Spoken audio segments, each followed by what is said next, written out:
last night I watched a couple of TV shows, it being Sunday night, like most Americans. I ate dinner, watched TV, meaning movie shows. And one of the shows I've come to like over the years, on and off, is Homeland on Showtime. I did like it. I didn't like it. I didn't like Carrie's bipolar behavior. It was overplayed. The lead star is always fetching and crying and reaching for pills and this and that. It's too hysterical. But last night's show was very good on Homeland. It's about the U.S. government sending in the FBI to arrest a talk show host who the female president of the United States wants arrested because he violated her sensibilities. And the interchange between the national security advisor, played by the schleppy Saul, who is the hero of the show. He wrote himself in now that he's a producer. He's a big shot now that he's got the big billing there, Saul Berenson. He's already the hero. So he's the reasonable one. He goes and talks to O'Keefe, the talk show host. First, they bring the FBI in with 5 SUVs, sharpshooters, guns, to a little house somewhere in the South that's protecting him from the government, who's out to arrest him. He did nothing wrong, by the way, the talk show host. What this show, Showtime, is showing is what would have happened if Hillary won, or what would happen if Dianne Feinstein were president. There'd be no free speech. She'd find rules to eliminate free speech. The First Amendment would go, Second Amendment would go, Fourth Amendment would go. What amendments would remain? I guess you'd have to turn to China to see which amendments would be allowed to stay. That's where she would draw some of her inspiration from. So in the scene from Homeland, the talk show host O'Keefe is protected on a little, I wouldn't say ranch house, a country farmhouse with some guys toting rifles. In other words, they look just like the original American settlers. And then there's the oppressive government of ours in this show that looks very much like the oppressive British with the muskets, out to arrest the free speaker. So there's a fabulously written and acted and directed interchange between the national security advisor, played by this guy Saul Berenson, represented by the character Saul Berenson, and O'Keefe, the talk show host, who's very outspoken. O'Keefe is based upon several talk show hosts currently operating in America, and mainly, I would say, Alex Jones and myself. He sounds like Jones and myself. He projects like Michael Savage and Alex Jones. So he's modeled on us. And what the writers of the series have done is project what would have happened had Hillary won. That's why they put a female president in, a real fascist. She hates the military. She overrides the military. She tells the military what to do. And she loves rocking and rolling against any man in the show. She's just mean through and through. A mean, nasty, Xenon-like feminist from you-know-where. So she wants this talk show host arrested, as I said. So she sends out the FBI to get him. And Saul plays, the reasonable Abraham figure. And he says, oh, let me talk to him. I don't want any blood. I don't want anyone shot. Let me talk to him. So they set up a conversation between the fictionalized national security advisor in this show and the talk show host, who they're trying to get to come in peacefully.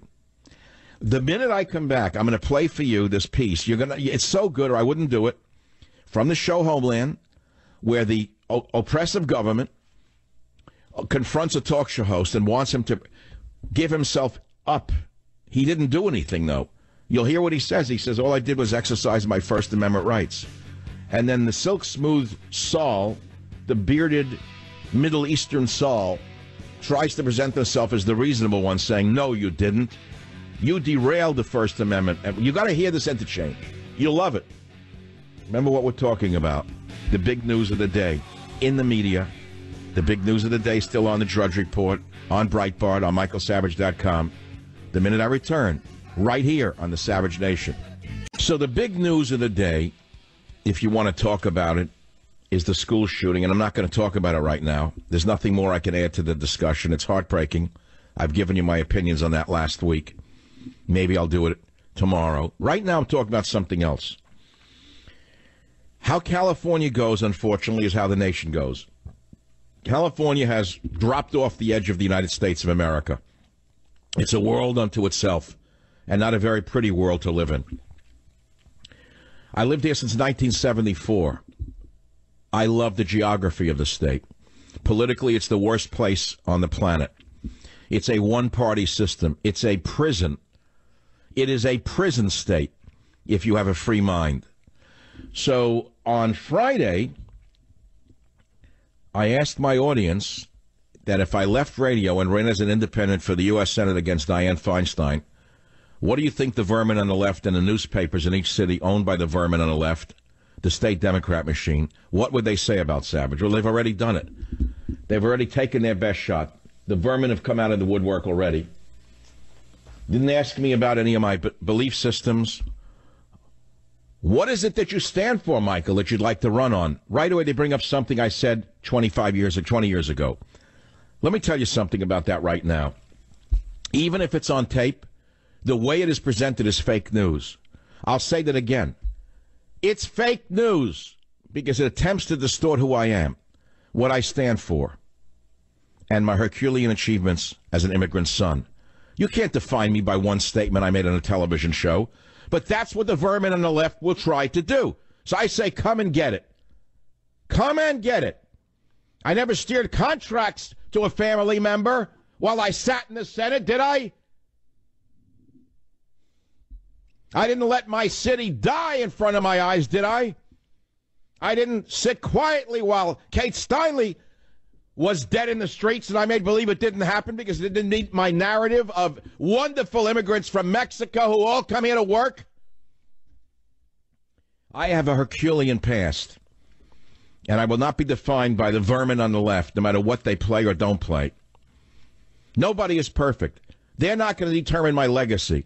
My accomplishments are many. And now I want to go to what I was telling you about. There's a show called Showtime, seen in Homeland. Government confronts talk show hosts. They want to take him in and arrest him. The interchange between the National Security Advisor character and him is worth listening to as we play it now, because it tells you everything you need to know about this country and where it will go unless the Hillary Clinton types are shown for what they are. Fascists in high heels. Listen carefully. It'll be a slow week in Washington if the president sends her new national security advisor down here. You don't have anything better to do? Defeat ISIS, bring peace to the Middle East. Most urgent national security issue right now is you. Me? Really? Wow. Just so we're clear. All I've done, all I am doing, is exercising my First Amendment rights, for which I have been slandered, persecuted, How about getting down off that high horse? Just the two of us here. Just the two of us, huh? There are federal sharpshooters out there right now. Jesus, I can practically feel the gun sights. One false move. Pow.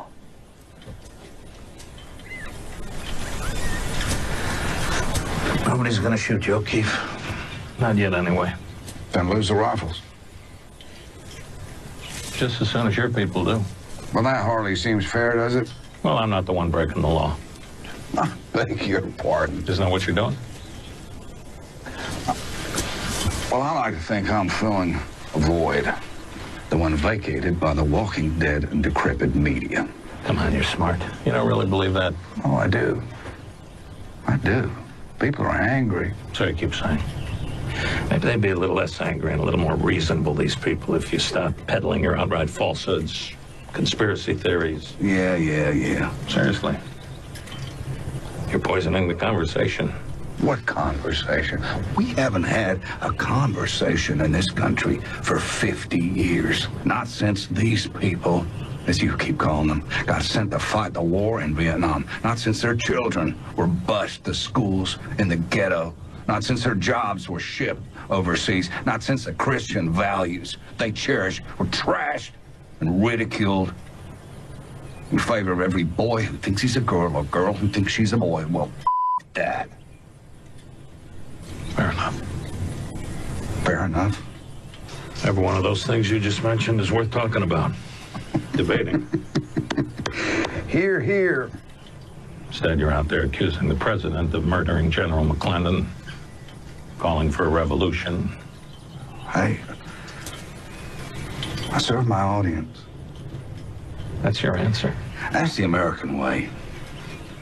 Nothing ever got done in this country by civil discourse alone. The loud get heard. They always have. they also fall the hardest. Come and get me. Go ahead. Send in the stormtroopers. We'll see what happens. The world is watching. Not for long. What do you mean? Once we shut down your broadcast, jam your communications, you'll be completely cut off. Here's the truth. You will never be in a stronger negotiating position than you are right now. All right, so you got the key words there. So the government's threatening to shut down the broadcast of this character in the Showtime program called Homeland. And that's what would have happened had Hillary won. That's what will happen if the Democrats take back the House in 2018. That's exactly what Feinstein wants, because she's on record saying she wants the fairness doctrine, which means she wants to control what is allowed to be heard in this nation. So you want Feinstein, you want Lenin, you want Trotsky, one to the left of the other. You want fascism, all you good liberals. You don't believe in fair and open debate, do you? Because you can't win an argument when you actually are forced to argue. Oh, you can call anyone a Nazi that you want. You can call them any name you want, but you're not going to win an argument. So here we are. Exclusive. Talk legend Savage unveils platform for possible California Senate run. Build wall, English-only voting, cut taxes, and others. It's all there on Breitbart. It's up on Drudge from an earlier iteration. It's still there with me in the hat. Senator Savage, talk host, teases run. First came out from the good people, Joshua Kaplan, who will be with us in the next hour, by the way, from Gateway Pundit. I never met Mr. Kaplan. I'm shocked there's anyone in the media who listens to this show and takes the show for what it is, which is very seriously. And they quoted me accurately, and it made the news. Radio legend Michael Savage says people are pushing him to run against Senator Feinstein.